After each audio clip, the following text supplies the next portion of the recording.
আল্লাহকে ভয় করো। ইত্তাকুল্লাহ, ইত্তাকুল্লাহ, ইত্তাকুল্লাহ। ওহে মুসলিম, তোমাকে আল্লাহর সামনে দাঁড়াতে হবে। তোমার হিসাব নেওয়ার জন্য আল্লাহই যথেষ্ট, যিনি সব জানেন। তুমি যা গোপন করো ও প্রকাশ করো।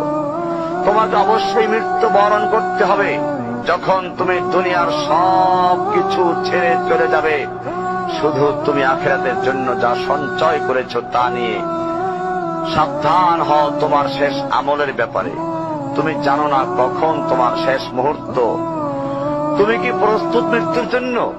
তুমি কি প্রস্তুত কবরের সওয়াল জবাবের জন্য? তুমি কি প্রস্তুত ভয়াবহ কিয়ামতের জন্য, হাসরের ময়দানের জন্য, হিসাব নিকাশের জন্য, আল্লাহকে জবাব দেওয়ার জন্য, মিজানের জন্য? তুমি কি প্রস্তুত চুলের চাইতে সূক্ষ্ম, তরবারির চাইতে ধারালো পুলসিরাতকে পাড়ি দেওয়ার জন্য? ভয়ঙ্কর তুমি জাহান্নামের ভয়ঙ্কর আযাব থেকে আত্মরক্ষার জন্য কাজ করছো তো?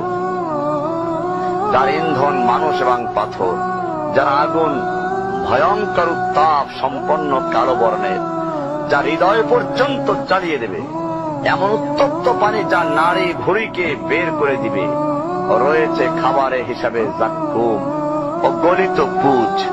জাহান্নাম অসম্ভব গভীর, ভয়াল জায়গা।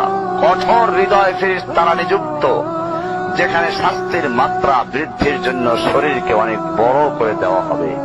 চামড়াগুলো জ্বলে যাবে, বের হতে চাইবে, বের হতে পারবে না।